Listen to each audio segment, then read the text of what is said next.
Salurkan sedekah jariah Anda melalui Bank Muamalat Indonesia 35300167616 atas nama Pondok Pesantren Tahkimus Sunnah Al-Islami, kode bank 147. Informasi dan konfirmasi 0813 7314 7983. Jazakumullahu khairan. Assalamualaikum warahmatullahi wabarakatuh. Bismillahirrahmanirrahim. Innal hamdalillah wassalatu wassalamu ala Rasulillah wa ala alihi wa sahbihi wa man wala. Asyhadu an la ilaha illallah wahdahu la syarika lah wa asyhadu anna Muhammadan abduhu wa rasuluh sallallahu alaihi wa ala alihi wa ashabihi wasallama tasliman mazida.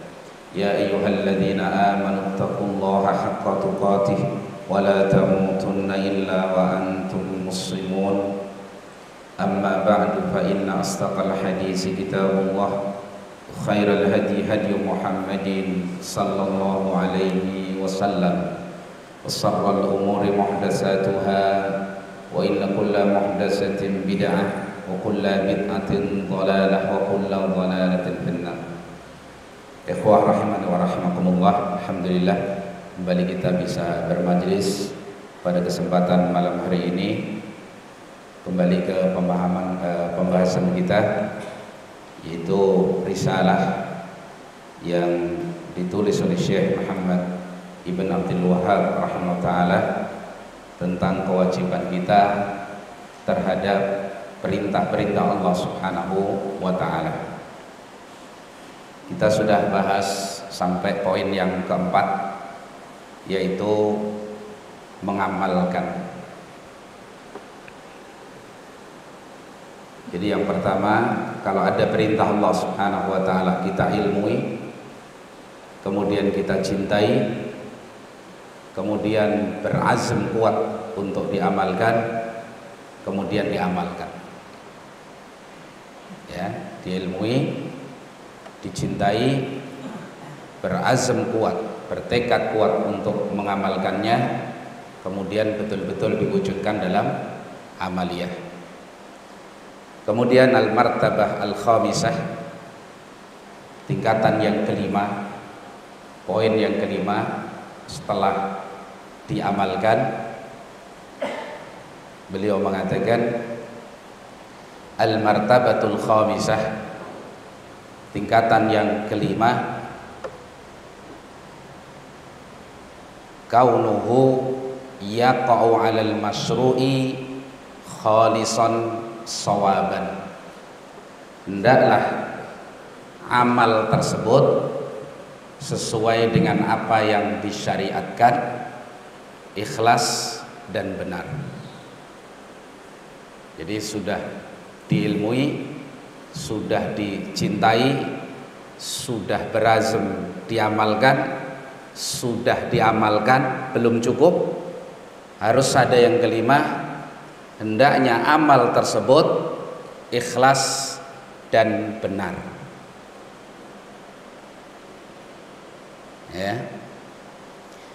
Beliau mengatakan al-martabatul khamisah, inna katsiran mimman amilah, sesungguhnya banyak orang yang telah mengamalkan perintah Allah subhanahu wa ta'ala, sudah diamalkan. Inna katsiran mimman amila la yaqa'u khalisan, tapi kadang cacatnya dia tidak ikhlas.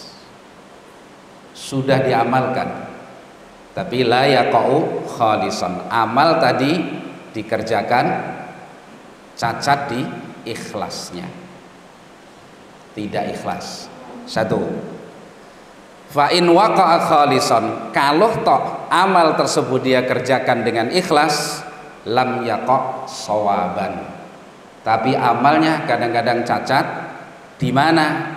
Tidak benar. Maka syaratnya harus amal tadi terpenuhi dua hal, ikhlas dan benar. Dan ini yang penting. Jadi bukan hanya semangat beramal, perintah diilmui, dicintai, azam untuk dikerjakan, betul-betul dikerjakan, dan amalnya harus ikhlas dan harus benar. Ini syarat, 2 syarat amal itu menjadi amal yang diterima oleh Allah Subhanahu wa ta'ala. Jadi yang pertama ikhlas, yang kedua shawaban, benar. Syekh Abdul Razak hafizahullah ta'ala beliau menjelaskan, fal abdu idza alima wa ahabba wa azama wa amila, seorang hamba ketika sudah mengilmui perintah Allah, sudah mencintai, sudah bertekad kuat mengamalkan, bahkan dia sudah mengamalkannya, yahrisu an takuna a'maluhu khalisatan lillah, hendaklah dia punya semangat amalnya harus ikhlas karena Allah. Karena kalau nggak ikhlas tidak diterima, sebesar apapun amal tersebut. Dan ikhlas itu berat, ikhwan. Apalagi amal-amal yang nampak di pandangan mata manusia. Loh, ini ikhlasnya berat. Orang yang ngerti ikhlas itu berat bagi orang yang biasa memikirkan ikhlas. Tapi kalau nggak biasa memikirkan ikhlas, ya nggak ngerti ikhlas itu berat apa tidak berat. Sehingga para salaf kita mengatakan, la syai'a a'azzu 'ala nafsi minal ikhlas. Tidak ada satupun yang lebih berat bagi nafsu melebihi ikhlas. Jadi tidak ada sesuatu pun yang lebih berat bagi nafsu seseorang melebihi apa? Ikhlas. Kenapa? Karena ikhlas itu nafsu tidak dapat bagian. Jadi kalau kita beribadah, nafsu kita masih diberi bagian, itu belum ikhlas. Bagian ingin disanjung masih diberi, kan gitu ya. Bagian ingin disebut masih diberikan, berarti belum ikhlas. Lah beratnya di situ. Karena setiap kita melakukan sebuah amal kebajikan, apalagi nafsu selalu minta bagian. Entah ingin disebut, entah ingin disanjung, entah dan seterusnya dari apa yang diinginkan oleh hawa nafsu. Nah, disitulah ikhlas itu berat. Sehingga mereka mengatakan salaf kita, saya sudah berupaya untuk memangkas riya yang tumbuh di dalam hati saya, tapi begitu saya pangkas satu, nampaknya muncul yang lain dalam bentuk dan warna yang berbeda. Lalu itu beratnya. Karena itu Rasulullah SAW sampai mengatakan, ada satu hal yang lebih saya takutkan atas kalian daripada fitnah Masihid Dajjal. Masya Allah. Padahal Nabi SAW dalam riwayat Imam Muslim mengatakan, tidak ada satu fitnah sejak diciptakannya Adam sampai hari kiamat yang lebih besar dan dahsyat daripada fitnah Masihid Dajjal. Gak ada. Bersama itu Nabi mengatakan, ada sesuatu yang lebih aku takutkan bagi kalian daripada fitnah Masihid Dajjal. Apa sesuatu tersebut? Syirkun khafiyun, syirik yang tersembunyi. Kenapa lebih ditakutkan daripada Masihid Dajjal? Karena ibarat orang berperang, sehebat apapun musuh, kalau nampak jelas lebih mudah menghadapinya daripada musuh meskipun tidak sekuat yang pertama tapi tidak nampak. Itulah syirkun khafi, syirik yang tersembunyi, menyelinap begitu dalam hati. Sudah berjuang untuk beramal karena Allah Subhanahu wa ta'ala, tahu-tahu tergerak dalam hati, minta bagian. Kok saya nggak disebut? Nama saya kok nggak ada ini di list penyumbang apa ini? Kubah misalkan. Nah, ini godaan yang luar biasa. Karena itu usi nafsi wa iyyakum ayyuhal ikhwah, dibantu saudaranya supaya ikhlas. Harus dibantu. Misalkan antum jumlah ini 50 orang, semua nyumbang untuk pembangunan masjid kita misalkan. Kemudian satu nulis listnya itu, fulan, fulan, fulan, fulan. Hanya satu yang nggak antum tulis. Ini antum merusak keikhlasannya. Jangan yes biarin, kalau ikhlas biar, coba. Ya kelenger dia. Iya Bang. Sudah rusak keikhlasannya. Itu namanya kita nggak tolong. Asalnya dia ikhlas, tapi kenapa cuma nama saya yang tidak disebut? Kenapa hanya nama saya yang tidak tertulis? Ini butuh orang hebat ini. Kalau kelas-kelas kita saja udah melayang ini amal ini. Maka ditolong saudaranya, tulislah. Jadi keikhlasannya terjaga. Ya kalau 10 orang, 15 orang nggak tertulis, mungkin dia nggak berpikir. Lah kalau cuma satu tok loh, Supiana itu tok nggak tertulis, nggak bisa tidur 2 pekan. Jadi tolong saudara kita supaya ikhlas. Jadi kalau mereka melakukan kebaikan, diapresiasi. Meskipun nampaknya itu remeh, tapi itu membantu keikhlasan seorang dalam beribadah. Dan boleh kok, boleh. Kan itu Rasulullah SAW memberikan saran kepada kita, kalau orang itu berbuat baik kepada kalian, fakafi'uhu, balas yang semisalnya. Kalau kamu tidak punya untuk membalas yang semisalnya, doakan dia, jazakallahu khairan. Jadi diapresiasi, dibantu supaya ikhlas. Karena ikhlas itu berat. Ya, nah itu. Kemudian ikhlas dalam amal yang dimaksud sebagai dasar diterimanya amal itu ada 2 maksudnya. Yang pertama, yakhlu minasyirkil akbari, kosong dari syirik besar. Jadi amal baru diterima kalau pelakunya bukan seorang yang mempersekutukan Allah. Kalau dia seorang musyrik, memberikan ibadah kepada selain Allah Subhanahu wa taala, maka amal sebesar apapun tidak akan diterima oleh Allah Subhanahu wa taala. Allah ingatkan dalam ayatnya kepada seluruh rasul. Ini rasul loh ya. Semua rasul diberikan wahyu oleh Allah Subhanahu wa taala. Walaqad uhiya ilaika, Rasulullah SAW, wa ilal ladzina min qablika, dan kepada para rasul yang sebelummu, la in asyrakta la yahbatanna amaluk wa la takunanna minal khasirin. Kalau sampai engkau berbuat syirik, akan hapus seluruh amalmu dan engkau termasuk di akhirat menjadi orang-orang yang merugi. Jadi syirik menghapuskan amal. Jangankan amal yang sedang dikerjakan, amal yang telah dikerjakan pun hilang dengan sebab syirkul akbar. Karena itu diingat. Udah sering betul kita ingatkan. Pokok yang paling besar adalah tauhid. Bahaya yang paling besar adalah syirik.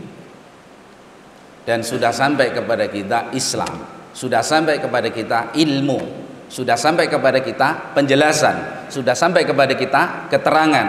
Kita yakin semua kita di sini tahu ibadah hanya hak siapa? Allah Subhanahu wa taala. Tidak boleh diberikan kepada selain Allah. Itu makna la ilaha illallah. Tidak ada udzur bagi antum. Itu pun sudah sering kita terangkan. Orang musyrik memberikan ibadah kepada selain Allah tidak diberi udzur. Alasan bodoh nggak diberi udzur. Kita hidup dalam kondisi akses ilmu sangat mudah. Jelas ya, ini yang pertama. Diingat-ingat betul. Dan ini pesan setiap nabi. Ketika mau wafat pesannya seperti itu. Allah Subhanahu wa taala menyatakan, Am kuntum suhada idh hadhara Ya'qubal mautu idh qala li banihi ma ta'buduna min ba'di qalu na'budu ilahaka wa ilaha abaika Ibrahim wa Ismaila wa Ishaqa ilaha wahida wa nahnu lahu muslimun. Ingatlah ketika Yakub menjelang mati, dia kumpulkan anak-anaknya. Ini wasiat ketika mau mati. Apa wasiat yang ditanyakan? Tauhidullah. Yakub bertanya kepada anak-anaknya, apa yang nanti kalian ibadahi sepeninggalku? Allahu Akbar. Ini pesan Rasul. Apa yang nanti kalian ibadahi sepeninggalku? Mereka menjawab, kami akan ibadahi ilahmu dan ilah bapakmu Ibrahim, Ismail, Ishak, ilah yang satu, la ilaha illallah. Udah tenang. Ketika anak-anaknya ditinggalkan di atas tauhid, sudah tenang. Itu sudah bekal yang paling bermanfaat. Jelas ya, ini ikhlas makna yang pertama. Yang kedua, ikhlas kosong dari riya. Amal ibadah kosong dari riya. Dan ini yang berat. Bisa seorang selamat dari syirkul akbar, alhamdulillah. Tapi sulit kadang-kadang selamat dari syirik kecil, riya. Apalagi yang khafi, yang tersembunyi. Masya Allah. Karena itu belajar memutuskan hati dari kebutuhan kepada makhluk. Itu dididik hatinya supaya tidak menginginkan sanjungan makhluk. Syafi'i rahmatullah beliau mengatakan, tidak mungkin seorang akan bisa ikhlas selama hatinya suka sanjungan manusia.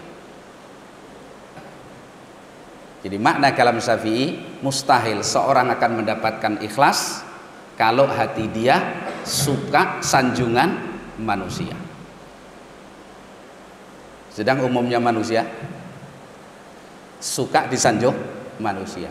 Dia itu, orang itu kalau dicela orang kadang-kadang bisa ikhlas, bisa sabar. Tapi kalau disanjung, wah ini sudah.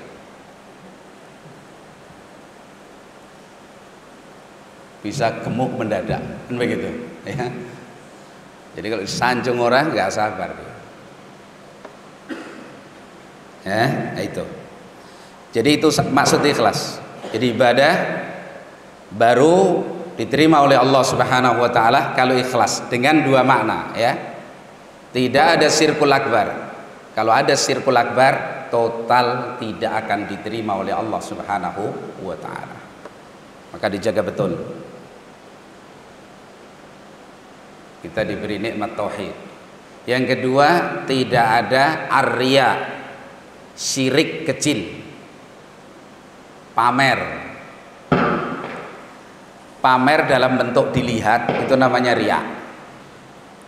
Karena itu Nabi SAW memberikan gambaran riya itu, rajulun yusalli, seorang salat, wa yuzayyinu salatahu, dia hiasi, dia perindah salatnya, lima yara, ketika dia melihat anan nasa yarawnahu, karena manusia memperhatikan sholatnya.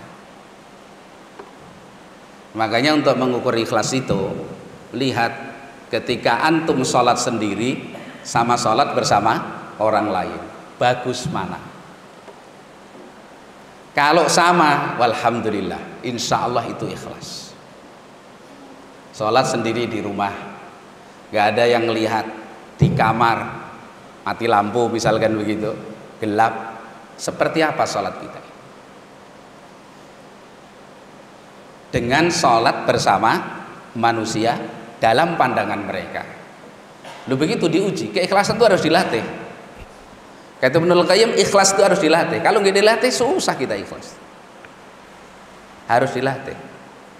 Pertama kok masih ada gerakan-gerakan yang ingin betul apresiasi manusia, ya nggak apa-apa, terus dilatih. Jangan dihentikan. Nggak boleh seorang berhenti beramal karena takut sanjungan manusia. Nggak boleh. Lah saya nggak sholat bukan nggak sholat fardu loh ya. Saya kalau ke masjid sop-sop belakang aja lah. Nanti saya nggak ikhlas disanjung orang, malah saya nggak ikhlas. Mending di belakang aja. Ini memang orang senangnya di belakang, ya. Yang benar itu seperti apa? Di depan ikhlas, lebih gitu. Standarnya dipakai. Jangan alasan khawatir ya, malah meninggalkan suatu yang afdol. Jangan. Jelas ya? Jadi keikhlasan harus ditarbiyah, harus dididik, harus ditekankan betul. Baik. Kemudian ikhlas ya, itu syarat. Kemudian yang kedua, wa antakuna fil waqti nafsihi sawaban. Di samping ikhlas, hendaklah amal yang dia kerjakan itu benar. Apa yang dimaksud amal itu benar? Wafaqa sunnata Rasulillahi sallallahu alaihi wasallam, bersesuaian dengan sunnah Rasulullah sallallahu alaihi wasallam, itu sawaban. Perhatian manusia di sini sangat minimal, apalagi hari sekarang ini. Ikhlas sesuai sunnah dalam semua amal, sekecil apapun amal tersebut, tidak akan diterima satu kalau tidak ikhlas. Allah Subhanahu wa taala menyatakan, ana aghnas suraka ya anis syirki. Saya ini zat yang tidak butuh sekutu. Allah itu maha cukup. Man amila amalan, siapa yang mengamalkan satu amalan, asyraka ma'iya fihi ghairi, yang dia sekutukan aku di dalam amalnya tadi, berarti tidak ikhlas ini. Karena yang lain, karena Allah dan karena selain Allah. Taraktuhu wasyirkahu, saya tinggalkan dia dan sekutunya. Allah tidak butuhkan sama sekali. Ini dalil syirik. Dalil ikhlas. Syirik dalam maksud ikhlas. Apa dalam ayat Al-Quran? Wa ma umiru illa liya'budullaha mukhlishina lahuddin. Tidaklah mereka diperintah kecuali agar beribadah kepada Allah Subhanahu wa taala mukhlishina lahuddin, dengan mengikhlaskan ad-din al-ibadah lahu lillahi subhanahu wa ta'ala. Udah, pokoknya amal harus ikhlas. Kalau nggak ikhlas nggak tertolong. Dan ada ruang ibadah yang sangat besar. Ketika seorang sedang beribadah, sholat atau semisalnya, muncul dalam hatinya riya. Dan ini sangat mungkin muncul dalam hatinya riya. Jadikan itu lahan ibadah, jangan jadikan pembatal amal. Bagaimana jadi lahan ibadah? Perangilah, perjuangkan dan pertahankan keikhlasan kita. Saya harus ikhlas. Apa yang membuat kita riya? Oh, ada pandangan siapa? Ustadz. Alah, Ustadz nggak punya apa-apa. Pandangan manusia. Manusia yang mana? Tidak memberi kita apapun, nggak memberi manfaat dan tidak bisa menimbulkan apa? Madharrah. Yang bisa memberikan hanya Allah Subhanahu. Diperangi sehingga munculnya riya justru jadi lahan ibadah yang sangat besar. Kalau seorang dalam amal ibadah dimunculkan oleh Allah riya, itu Allah memberikan 2 poin. Yang pertama, bagi orang yang betul-betul mau memahami perkara itu, maka dia akan jadikan itu lahan untuk ibadah. Dia akan berjuang kuat. Kalau sukses, Allah berikan ganjaran yang luar biasa. Karena ibadah itu antara yang ada godaan dengan yang tidak ada godaannya, nilainya berbeda.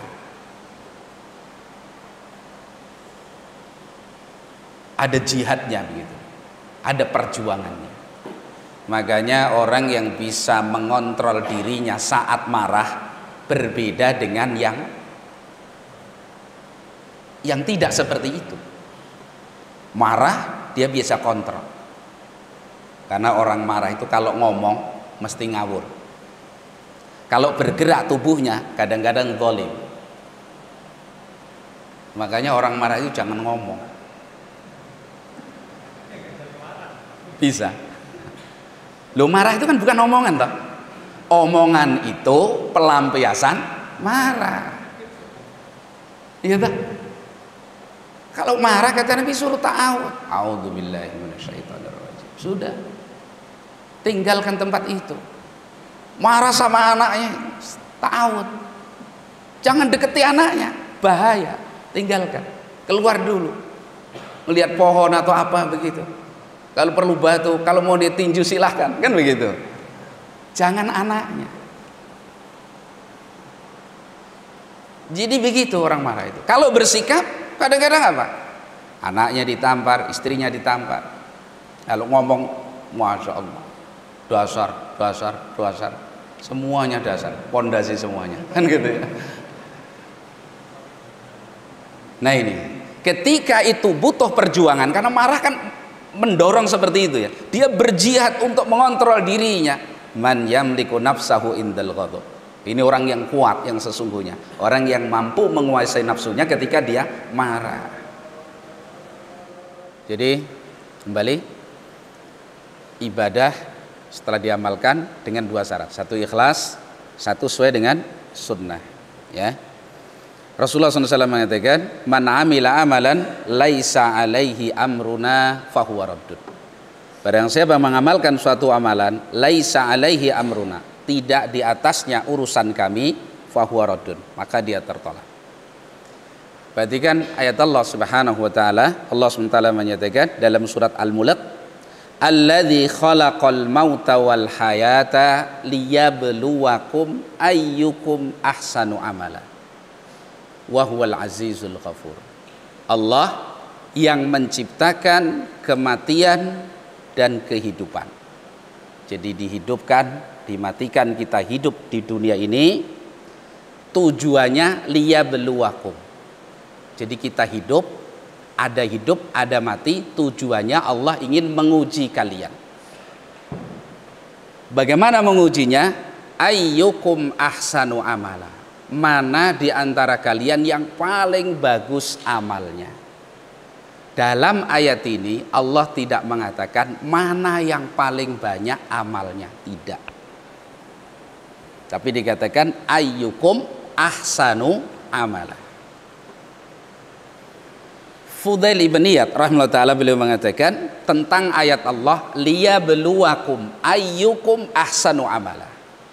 Allah akan menguji kalian siapa di antara kalian yang paling bagus amalnya. Beliau mengatakan qala akhlasuhu wa aswabuhu. Amal yang paling bagus itu yang paling ikhlas dan yang paling benar. Di penjelasan Fudail ibn Iyad rahimahullahu ta'ala. Jadi ayyukum ahsanu amala ay akhlasuhu wa aswabuhu, yang paling ikhlas dan yang paling benar. Lalu beliau memerinci, menafsirkan apa itu paling ikhlas dan apa itu paling benar. Qila ya Aba Aliyin, wahai Aba Ali, itu kunyahnya Fudail, Abu Ali. Wa ma akhlasuhu wa aswabuhu, apa yang kau maksud paling ikhlas dan paling benar? Beliau mengatakan qala innal amala, sesungguhnya suatu amalan idza kana khalisan wa lam yakun sawaban lam yuqbal. Sesungguhnya amalan meskipun dia ikhlas, tapi kalau tidak benar tidak akan diterima. Jelas ya? Kata beliau, sesungguhnya amalan meskipun dilakukan ikhlas, tapi kalau tidak benar lam yuqbal, tidak akan diterima. Wa idza kana shawaban wa lam yakun khalisan lam yuqbal. Amalan ini meskipun benar tapi tidak ikhlas juga tidak diterima. Berarti harus apa? Ikhlas, benar. Jelas? Dua syarat. hatta yakuna khalisan sawaban. Amal itu baru diterima kalau dia ikhlas plus benar. Ikhlas dan benar. Lalu beliau mengatakan wal khalisu ma kana lillah. Amalan itu dikatakan ikhlas kalau semata-mata karena Allah. Bukan riya, bukan sum'ah, apalagi syirkul akbar. Itu harus kita perjuangkan pertama. Tugas kita hidup di dunia ini satu aja. Qad aflaha man zakkaha. Sungguh beruntung orang yang selalu membersihkan jiwanya. Itu aja tugas kita udah. Bersih dari syirik, bersih dari ittibaul hawa, mengikuti hawa nafsu, bersih dari kebid'ahan, bersih dari kemaksiatan, bersih dari kotoran-kotoran akhlak yang buruk. Itu aja tugas kita. Qad aflaha man zakkaha wa qad khaba man dassaha. Dan sungguh merugi orang yang selalu mengotori jiwanya. Jadi nggak usah repot orang lain. Diri kita sendiri. Selamatkan diri kita masing-masing. Bagaimana amal supaya diterima oleh Allah Subhanahu wa taala? Bersihkan diri kita. Yang pertama apa? Bersihkan dari penyakit-penyakit yang menggugurkan keikhlasan kita. Yang kedua, bersihkan dari penyakit-penyakit yang menggugurkan sunnah yang Allah berikan pada kita. Sehingga amal kita ikhlas dan sesuai dengan apa? Sunnah. Jangan mengikuti hawa nafsu. Jelas ya? Wal khalisu ma kana lillah was shawabu ma kana ala sunnah. Benar itu kalau di atas sunnah. Ini penafsiran Fudail Ibn Iyad. Kemudian saya Muhammad bin Shalih Al-Utsaimin rahimahullah beliau menjelaskan mencocoki sunnah dalam ibadah itu pada 6 hal. Mencocoki sunnah dalam ibadah itu pada 6 hal. Yang pertama, sebabnya. Tidak boleh seorang memunculkan satu ibadah dengan sebab yang tidak diizinkan oleh Allah Subhanahu wa taala. Itu bid'ah. Misalkan kita ini setiap menguap, tasawuf. Astagfirullah. Jadi seakan-akan menjadikan apa? Zikir istighfar itu sebagai zikir tasawuf, menguap. Sebab menguap dia istighfar. Enggak ada itu sebab. Maka melazimkan istighfar sebagai zikir menguap itu telah menetapkan syariat dengan sebab yang tidak dicontohkan oleh Rasulullah sallallahu alaihi wasallam. Atau menguap, kata Nabi, menguap itu dari syaitan. At-tasa'ubu minas syaitan. Menguap itu dari syaitan. Setiap menguap, a'udzubillahi minasyaitonir rajim. Hadhihi bid'atun. Laisa 'ala shawab. Meskipun alasannya kan menguap dari syaitan, saya berlindung diri dari syaitan. Rasulullah SAW ketika menguap, petunjuknya bukan suruh ta'awud, meskipun itu dari syaitan. Apa petunjuknya? Ditahan semaksimal mungkin. Tangannya belum dulu. Begitu dulu. Kalau nggak mampu ini, baru pakai tangan. Jangan belum sudah begini. Ini nomor 2. Apa dulu? Ditahan dulu. Semaksimal mungkin. Jangan dilepas. Kalau nggak kuat, baru dibantu dengan tangan. Kalau sebagian ulama pakai tangan kiri. Begitu. Jelas ya, ini sebab. Kayak bulan-bulan sekarang ini bulan bid'ah menyebar ini. Ya, Rabiul Awal. Padahal 12 Rabiul Awal sepakat ulama itu hari wafatnya Rasulullah SAW. Adapun lahirnya berselisih. Nggak ada yang pasti mengatakan 12 lahirnya. Lalu sekarang bagaimana berpesta atas kematian Rasulullah SAW? La yasurut, tidak mereka sadari. Sebabnya apa? Cinta kepada Nabi. Apakah cinta kepada Nabi itu memunculkan ibadah yang namanya peringatan Maulid Nabi? Tidak pernah dikerjakan Nabi. Tidak pernah dikerjakan para sahabat. Nabi nggak pernah mengumpulkan orang ultah, nggak pernah. Para sahabat tidak. para tabi'in tidak, tabi'ut tabi'in tidak, imam yang 4 tidak. Ini muncul di abad 4 Hijriah, mulai dari Bani Fatimiyah yang menguasai Mesir. Isinya orang-orang Syiah. Tanya orang-orang yang mengerjakan maulid itu, siapa salafnya? Pasti mereka mengakui Bani Fatimiyin yang menguasai Mesir, yang mayoritas mereka adalah sekte Syiah. Nah itu paling banyaknya hari raya itu Bani Fatimiyin itu. Pokoknya apa saja dibikin hari raya. Dan ini orang-orang zindik, orang-orang Syiah. Baik, yang pertama sebabnya. Jadi jangan menjadikan sebuah ibadah dengan sebab tertentu tanpa izin dari Allah dan Rasulnya Sallallahu Alaihi Wasallam. Ya. Yang kedua, setelah sebabnya, jenisnya. Jenis ibadah yang dikerjakan harus sesuai dengan syariat. Kalau tidak itu bid'ah.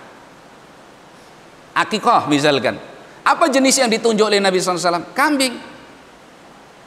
Oh di sini pada darah tinggi semuanya, misalkan nggak doyan kambing, diganti ayam. Senilai harga kambing, boleh? Nggak boleh, bid'ah.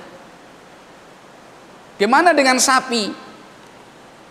Sepakat ulama yang afdal kambing. Sapi itu dikatakan sah menurut hukum fikih oleh ulama, karena sapi itu termasuk binatang yang boleh untuk takarrub kepada Allah sebagai korban, sehingga bisa mewakili kambing. Tapi sepakat ulama yang afdal kambing untuk akikah loh ya. Korban Idul Adha kuda, nggak boleh, bid'ah, nggak diterima oleh Allah. Karena kuda bukan udhiyah. Jelas itu jenisnya ya. Kemudian yang 3, tata caranya, kaifiyahnya. Tata caranya harus sesuai dengan sunnah. Orang berzikir misalkan, zikir diperintahkan oleh syar'i. Fadhkurullah dzikran katsira. Terus zikir muqayyad. Zikir muqayyad itu zikir yang dibatasi waktu. Ibadah itu kita perhatikan seperti itu. Wah, kemarin makanya yang pertama apa? Diilmui. Supaya ibadah kita ini sederhana tapi berkualitas. Waktunya zikir ya zikir, jangan baca Quran. Bukan tidak boleh, jauh ini masa nggak boleh baca Quran? Nanti itu bahasnya. Perintah saat disuruh zikir, zikir. Rukuk baca subhana rabbiyal azim. Subhana rabbiyal azim. Ini terbalik antum. Subhana rabbiyal azim. Jangan baca Quran di situ. Meskipun baca Quran secara dzat lebih afdal daripada zikir. Antara azan dengan iqamah, doa. Menunggu khatib naik mimbar, zikir, doa, bukan baca Quran. Sholat, suruh doa. Jangan bahasa masak, nggak boleh. Nanti kita ingin ibadah yang berkualitas, sederhana tapi berkualitas. Ikuti waktu dan saat itu apa yang diperintahkan. Tata caranya begitu. Tata cara zikir. Jelas ya? Itu. Nomor berapa? 3. Kaifiyah. Yang keempat, kadarnya, ukurannya. Ukuran misalkan Nabi SAW ketika selesai salat, beliau istighfar 3 kali. Astagfirullah, astagfirullah, astagfirullah. Sudah, jangan, saya ini banyak dosa, 10 lah. Yang 7 bid'ah. Meskipun istighfar. Jelas ya? Sampai para ulama yang paling afdal cukup astagfirullah.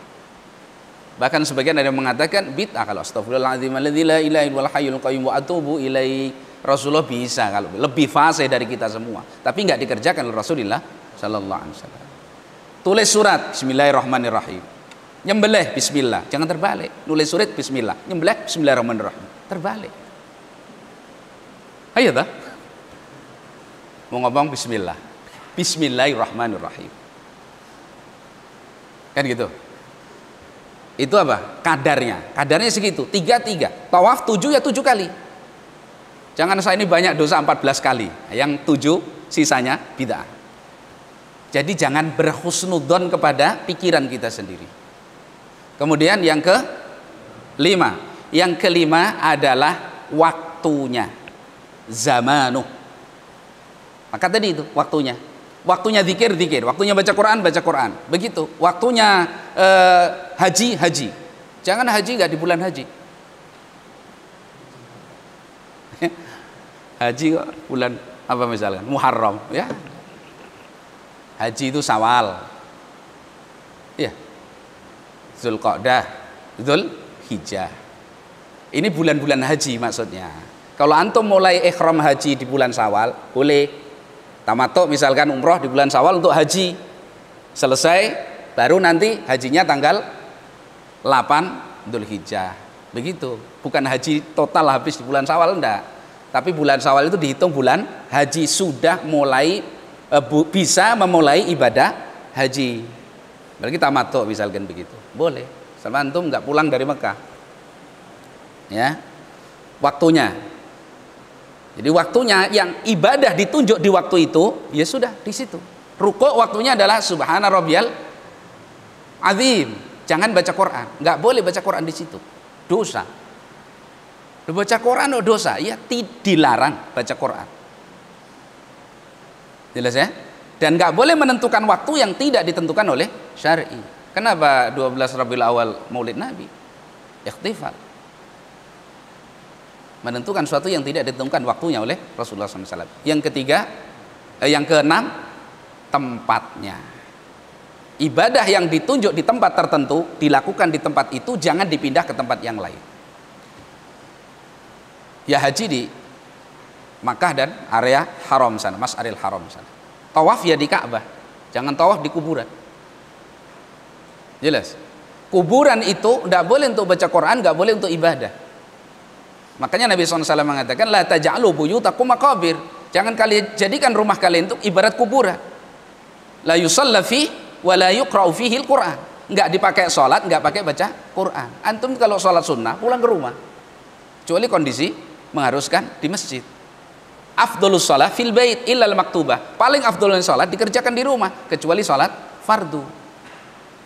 Itu. Jangan di masjid enggak sholat, pulang juga enggak sholat. Kayaknya begitu. Kalau sudah sampai rumah itu kadang-kadang ketemu kesibukan. Maka azam kemarin harus segera diwujudkan dalam amal. Ini afdol. Rumah itu kalau dipakai amalan-amalan sunnah ya bercahaya. Tapi kalau tidak, ya, kata Nabi apa? Permisalan rumah yang tidak digunakan zikir, tidak ada zikrullah di dalamnya, dengan rumah yang dipakai zikrullah seperti hidup dan mati. Hidup itu rumah yang ada zikirnya. Mati kuburan. Lemahnya mayitnya, lah ini yang tidak menjadikan rumahnya untuk berzikir kepada Allah. Jadi jangan baca Quran di kuburan, jangan sholat di kuburan. Kuburan bukan untuk ibadah. Jelas ya? Nah, demikian. Jadi poin yang kelima, yaitu hendaknya amal ibadah yang diperintahkan oleh Allah kerjakan dengan ikhlas dan sesuai dengan sunnah Rasulullah Sallallahu Alaihi Wasallam pada 6 perkara tadi. Ya, demikian. Sallallahu wasallam wa baraka ala nabiyyina Muhammadin wa ala alihi washabihi ajma'in. Subhanakallahumma bihamdika asyhadu an la ilaha illa anta astaghfiruka wa atubu ilaik. Assalamualaikum warahmatullahi wabarakatuh.